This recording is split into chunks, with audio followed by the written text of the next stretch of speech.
ನಮಸ್ಕಾರ ಎಲ್ಲರಿಗೂ, welcome back to Rama's tiffin.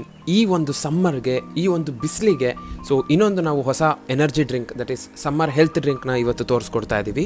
ಈ ಹೆಲ್ದಿ ರೆಸಿಪಿ ಹೆಸರು ragi milk shake. Ragi milk shake ಹೆಂಗೆ ಮಾಡೋದು ನೋಡ್ಕೊಳ್ಳೋಣ ಬನ್ನಿ. ಇಂಗ್ರೀಡಿಯೆಂಟ್ಸ್ ನೋಡ್ಕೊಳ್ಳೋಣ. ಮೊದಲನೇದಾಗಿ 100 ಗ್ರಾಮ್ಸ್ ರಾಗಿ. ಇದನ್ನು ನಾವು 3 ರಿಂದ 4 ಸರಿ ನೀರಲ್ಲಿ ತೊಳೆದು ನೈಟ್ ಪೂರ್ತಿ ನೆನೆಸೆತ್ತಿಟ್ಕೊಂಡಿರೋ ರಾಗಿ.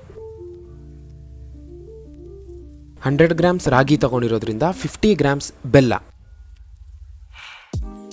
ರುಚಿಗೆ 1-2 ಏಲಕ್ಕಿ. ಇವಾಗ ಮೊದಲನೇದಾಗಿ ನಾವು ನೆನೆಸೆತ್ತಿಟ್ಕೊಂಡಿರೋ ರಾಗಿನ ಒಂದು ಮಿಕ್ಸಿ ಜಾರ್ಗೆ ಕಂಪ್ಲೀಟ್ ಆಗಿ ಟ್ರಾನ್ಸ್ಫರ್ ಮಾಡ್ಕೊಳ್ಳಿ. ಅದಕ್ಕೆ ಏಲಕ್ಕಿನೂ ಆ್ಯಡ್ ಮಾಡಿ, ಹಾಗೆ ಸ್ವಲ್ಪ ನೀರು ಕೂಡ ಹಾಕಿ ನುಣ್ಣಗೆ ರುಬ್ಕೋಬೇಕು. ನೀವು ಟೆಕ್ಸ್ಚರ್ನ ನೋಡ್ಬೋದು ಯಾವ ರೀತಿ ಆಗಿದೆ ಅಂತ. ನೆಕ್ಸ್ಟ್ ಇದಕ್ಕೆ ನಾವು ಬೆಲ್ಲನ ಆ್ಯಡ್ ಮಾಡಬೇಕು. ನಾವಿಲ್ಲಿ ಸಕ್ಕರೆ ಯೂಸ್ ಮಾಡ್ತಿಲ್ಲ. ಆ್ಯಂಡ್ 100 ಗ್ರಾಮ್ ರಾಗಿ ತಗೊಂಡಿರೋದ್ರಿಂದ 50 ಗ್ರಾಮ್ ಬೆಲ್ಲ ತಗೊಂಡಿರೋದು. ಹಾಗೆ ರುಬ್ಕೊಂಡ್ರೆ ಗಟ್ಟಿ ಆಗುತ್ತೆ. ಇನ್ನೊಂದು ಸ್ವಲ್ಪ ನೀರು ಆ್ಯಡ್ ಮಾಡಿ ಮತ್ತೆ ಇನ್ನೊಂದ್ಸರಿ ನುಣ್ಣಗೆ ರುಬ್ಕೊಬೇಕು.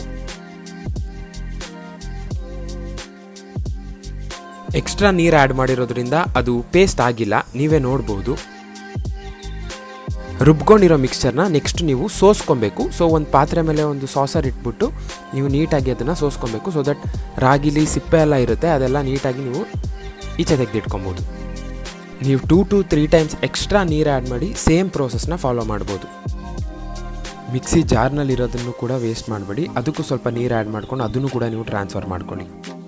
ನೀವು ಎಷ್ಟು ಜನಕ್ಕೆ ಎಷ್ಟು ಲೋಟ ಮಾಡ್ಕೊತೀರೋ ಅಷ್ಟು ನೀರನ್ನ ನೀವು ಆ್ಯಡ್ ಮಾಡ್ಬೋದು. ಇಲ್ಲಿ ನಾವು 2 ರಿಂದ 3 ಲೋಟ ಆಗಲಿ ಅಂತ ನಾವು ನೀರು ಆ್ಯಡ್ ಮಾಡ್ತಾ ಇರೋದು. ದಟ್ ಒಂದು ಅರ್ಧ ಲೀಟ್ರ್ ಅಂದಾಜು.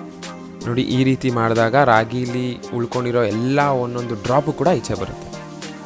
ಕೊನೆಯದಾಗಿ ಈ ರೀತಿ ನೀಟಾಗಿ ಎತ್ತಿ ಹಿಡಿದ್ರೆ ಆಯಿತು. Healthy drink for this summer ragi milk shake ready.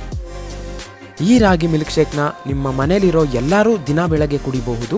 ಇದರಲ್ಲಿ ಅತ್ಯಧಿಕ ಪ್ರೋಟೀನ್ ಮತ್ತು ಕ್ಯಾಲ್ಸಿಯಂ ಇರೋದ್ರಿಂದ ನಿಮ್ಮ ಬೋನ್ನ ಕೂಡ ಚೆನ್ನಾಗಿಟ್ಟಿರುತ್ತೆ, ನಿಮ್ಮ ವೆಯ್ಟ್ ಕೂಡ ಮ್ಯಾನೇಜ್ ಮಾಡುತ್ತೆ, ಹಾಗೂ ನಿಮ್ಮ ಬ್ಲಡ್ ಶುಗರ್ ಲೆವೆಲ್ ಕೂಡ ಕಂಟ್ರೋಲಲ್ಲಿರುತ್ತೆ. ವಿಡಿಯೋ ಇಷ್ಟ ಆಗಿದ್ರೆ ಲೈಕ್ ಮಾಡಿ, ಶೇರ್ ಮಾಡಿ, ರಮಾಸ್ ಟಿಫಿನ್ಗೆ ಸಬ್ಸ್ಕ್ರೈಬ್ ಮಾಡಿ. ಧನ್ಯವಾದಗಳು.